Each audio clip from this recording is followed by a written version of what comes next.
Hello friends, today we are going to discuss about the estimation of hormone by immunoassay. Hormones can be measured based on the two methods, biological assay and immunoassay. Biological assay based on the biological activity of hormone. All the hormones were originally described based on the biological assay or bioassay. In this method, the hormone was administered in an animal and the induced a measurable biological response was recorded. For example, growth hormone increases body weight of a rat whose pituitary has been removed. Means in an hypophyseectomized rat, the effect of growth hormone on increasing body weight is the biological assay. Presently, the most of the hormones are assessed based on the immunoassay. The second method, immunoassay. So this method is based on the antigen-antibody interaction. As the name indicates, immunoassay, it is a test which uses antigen and antibody complexes as a means of generating measurable result. The word immuno means a response which causes body to generate antibodies, and assay means test. So immunoassay is a test which utilizes immune complexes when antigen and antibody are brought together. Now antibody. What is antibody? Antibody is a protein which is produced by the body in response to an invading or foreign substance. And antigen is a substance that the body is trying to fight off or eliminate by mounting an immune response. So some immune assay test for antigen and some assay for antibody. So immune assay can detect antigen or antibody. So immune assay are of two types, radioimmunoassay and enzyme immunoassay or enzyme linked immunosorbent assay or ELISA. So first we will discuss about the radioimmunoassay. Radioimmunoassay was developed by Solomon Berson and Royalson-Yellow in 1959, and the Royalson-Yellow received Nobel Prize in 1977 for developing the RIA. The principle of radioimmunoassay is based on the competition between two antigens for the limited binding sites of antibody. So, in absence of an unlabeled antigen or hormone or the normal hormone of the body and the labeled hormone or radioactive hormone or tracer, in this technique the hormone is labeled with the radioactive isotope which is known as a tracer. So unlabeled hormone and labeled hormone both has maximum opportunity to react with a limited number of antibody binding sites.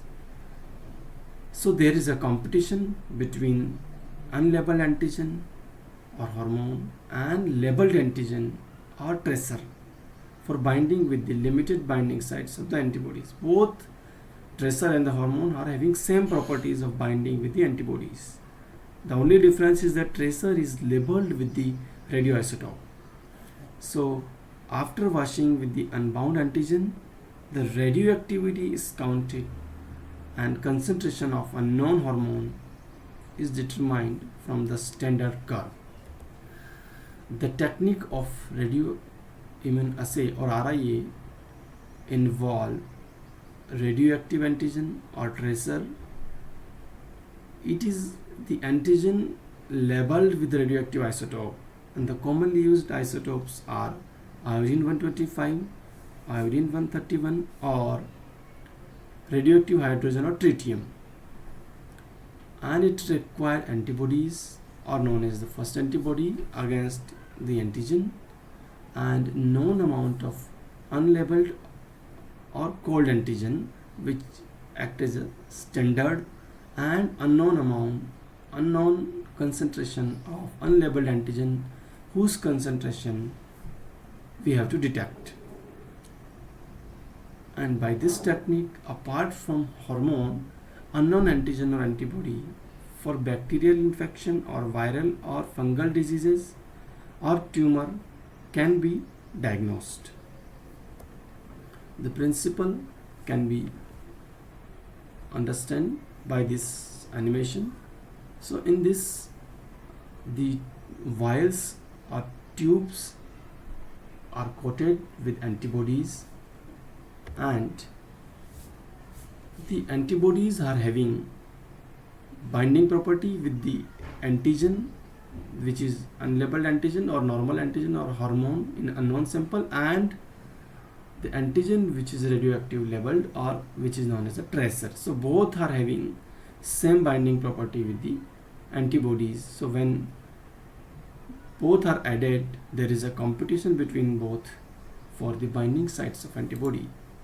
So when tracer are added to the attached antibody on the plates, the antigen, labeled antigen or tracer are bound on the binding sites of antibody, and when the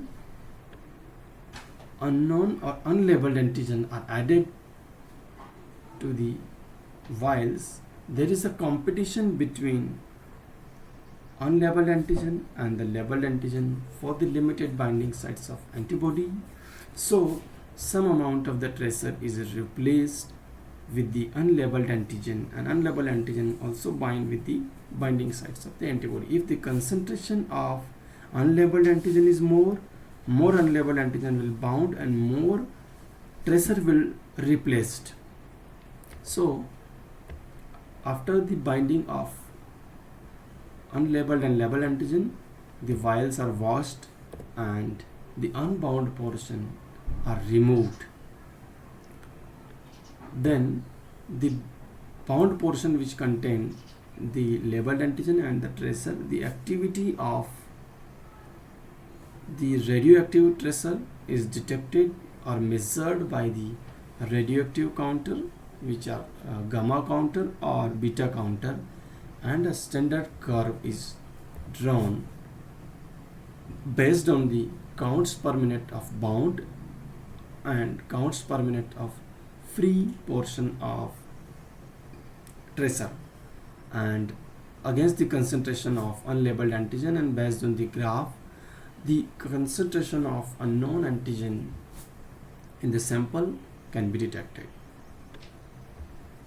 So in summary, in RIA there is a antigen and antibody complexes, and the antigen which is labeled with radioactive isotope. So both unlabeled antigen and labeled antigen, they compete with the antibody, and the unlabeled antigen or tracer and the tracer, both radioactivity can be measured by the gamma counter. The advantages and disadvantages of radioimmunoassay. Advantages that it is very highly specific technique. The antibodies are very specific to a particular antigen, and they bind only with specific antigen, not with the other antigen. So it is very specific, and it is having high sensitivity. Sensitivity means the smallest concentration which can be detected. So it can detect the lowest concentration of the hormone. It can detect the picogram concentration of the estradiol or progesterone. The disadvantage are, as the radiations are involved, there are the chances of radiation hazard, and it required specially trained person which can handle the radiation, and the labs require special license to handle the radioactive materials. It also requires special arrangement for the requisition, storage of radioactive material, and disposal of radioactive waste.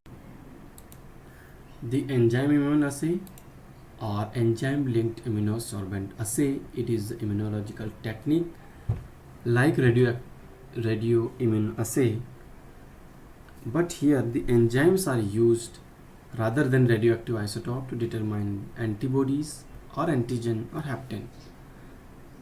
And the enzyme labeled immunoreagents are used, and presence and level can be monitored by means of changes in color or fluorescent or chemiluminescent substance. The ELISA was developed by Peter Perlman and Eva Engvall in 1971 at Stockholm University, Sweden.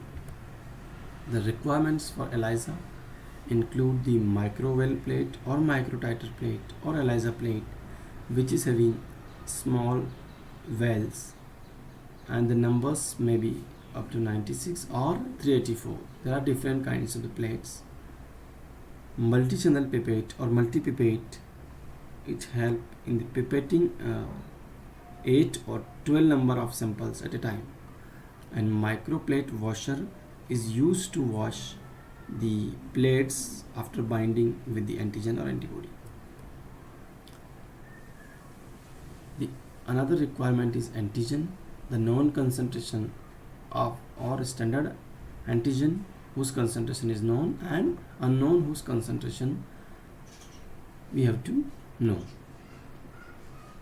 and the antibody linked with enzyme. So enzyme linked antibody which require specific antibody, enzyme and conjugate. So enzyme required in ELISA should have some of the properties, like it should be stable at 25 and 37 degree. Purified enzyme should be commercially available and it should be inexpensive. The activity of enzyme can easily be measured using simple colorimetric method or fluorometric method, and a small amount of the enzyme should be detectable, means there should be high substrate turnover number of the enzymes. And for competitive ELISA, enzyme should not be affected by the biological components of the test sample.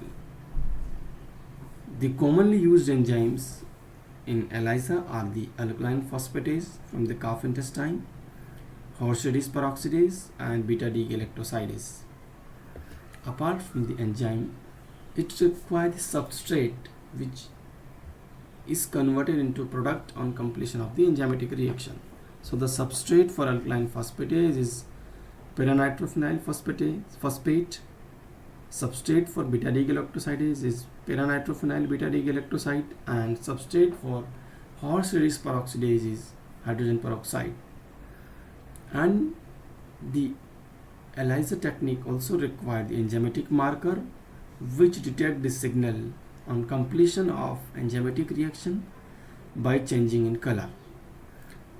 The example are TMB and PNPP. TMB is a 3,3'5'5' tetramethyl benzidine which turn blue when detecting the HRP, and pyranitrophenyl phosphate disodium salt, it turns yellow on detecting the alkaline phosphatase activity. Another requirement for ELISA is microplate reader or ELISA reader. It detects the color of all the wells at a time, so it is also and at a specific wavelength. So it is a ELISA reader is required for this ELISA technique. Now the types of ELISA. There are basically two types of ELISA: non-competitive ELISA and competitive ELISA.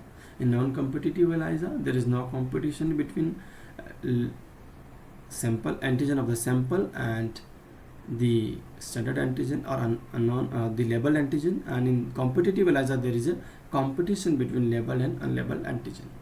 So non-competitive ELISA include direct ELISA, indirect ELISA, and sandwich ELISA. So we will discuss the principle of one by one.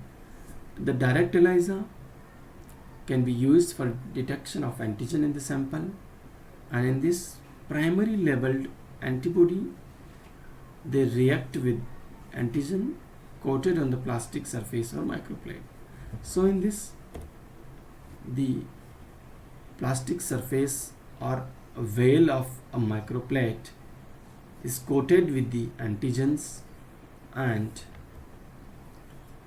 the excess antigen are removed by washing, and the antibodies which are labeled with enzymes, they are added into the wells, and the antibodies are specific, so they bind with the antigen, and the unbound antibodies are washed, and the substrate is added, and the enzyme conjugate like TMB is added, and on conversion of substrate into product, this enzyme conjugate will changes in color, which can be read by the microplate reader, and a standard curve is plotted and the concentration of hormone is measured.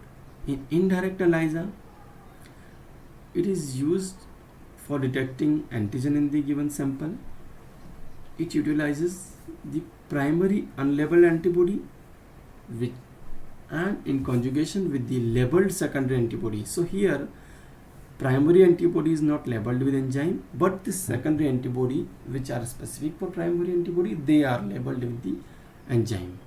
So secondary antibody having a specificity for the primary antibody. So in this technique, the plastic surface is coated with the antigen, and the primary antibodies are added into the wells, and after washing, the excess primary antibody which are unbound, which are washed, and then secondary antibodies which are linked or labeled with enzymes, they are added, and after washing, the excess or unbound secondary antibodies are removed, and the substrate is added, and on addition of the enzyme conjugate, there is a changes in the color which is measured by the microplate reader, similar to direct ELISA.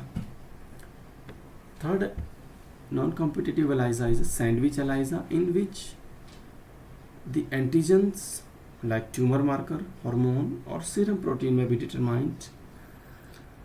In this, antigen in the sample bind with the capture antibodies which are coated on the microwave plate, and the antigen become immobilized, and the antibodies of the enzyme conjugate, they bind with the immobilized antigen to form a sandwich of antibody antigen, antibody and enzyme conjugate to bound to a macrovale.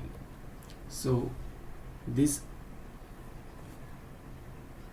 figure shows the sandwich ELISA. So in this, the microwave plates or plastic surface are coated with the capture antibodies, and the target protein or antigens are added. So the target protein are bound with the antibody, capture antibodies on the surface, and excess unlabeled antibody, unlabeled antigens are washed, and addition of secondary antibodies into the well which are labeled with the secondary antibodies are labeled with the enzymes, so they bind with the immobilized antigen on the surface of an antigen, and the sandwich is formed, and on addition of substrate and enzyme conjugate, there is a changes in color which is detected by the ELISA reader or microplate reader. Fourth method is competitive ELISA, in which there is a competition between labeled and unlabeled antigen to the binding sites of the antibodies.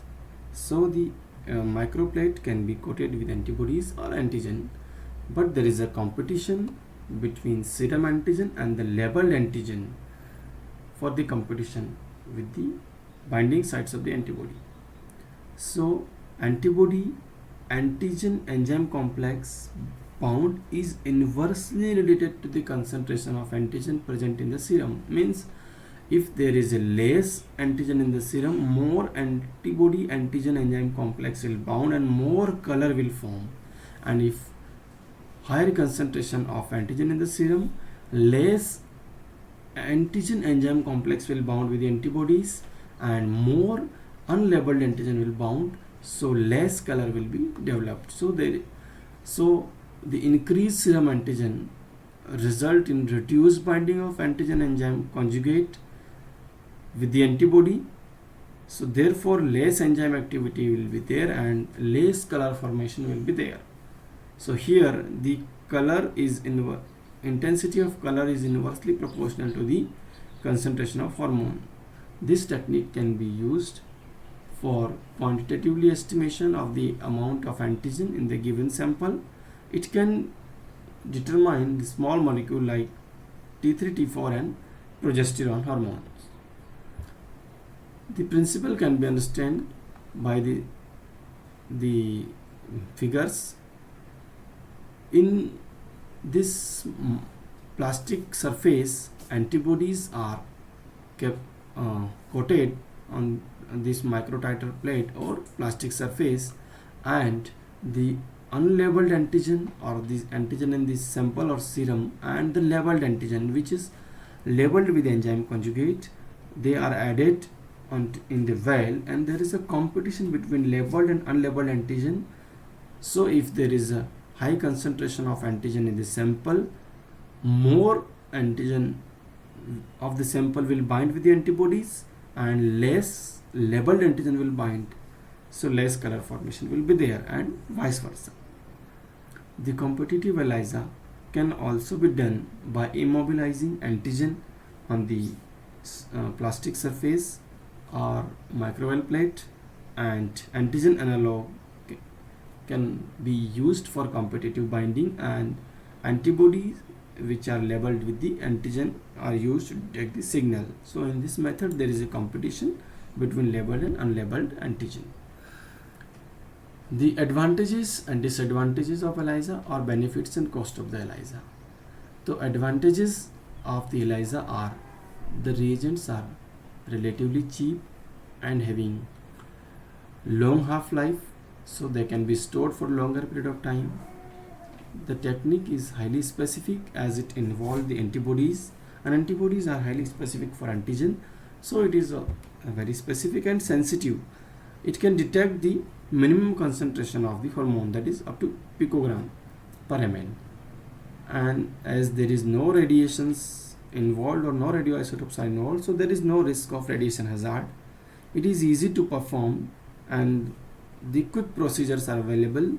The equipment is widely available. Major equipment required for ELISA is the ELISA reader or microplate reader. The washer, if it is not available, we can wash the plate with the multi-channel pipette. Another advantage is that it can be used to wide variety of infection. It can be used on the bacterial infection, viral infection, fungal infections, or the tumors also, or to detect the normal hormone also.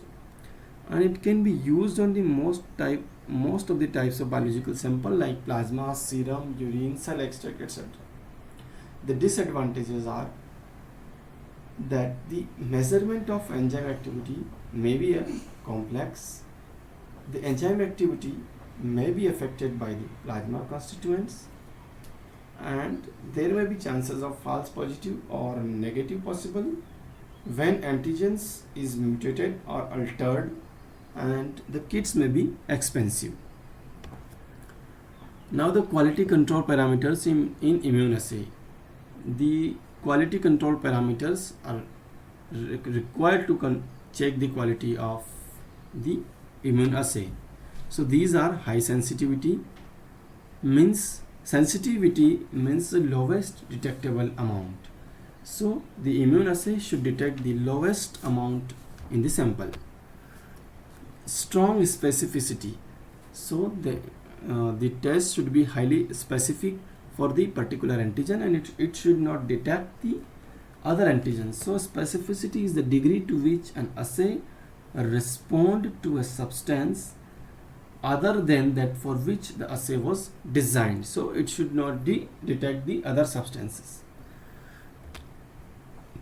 Precise and precision. So what is precision? Precision means reproducibility, means it is the measure of variation observed between repeated determination of the same sample. If the same sample is repeated again and again, so there should be minimum variation in repeated determination of the same sample. So that is the precision. So there should be high precision and there should be good accuracy. The test should be accurate and the results are approximately near to the accurate, or they should be accurate. Friends, if you liked the video, press the like button and subscribe the channel for getting the recent video.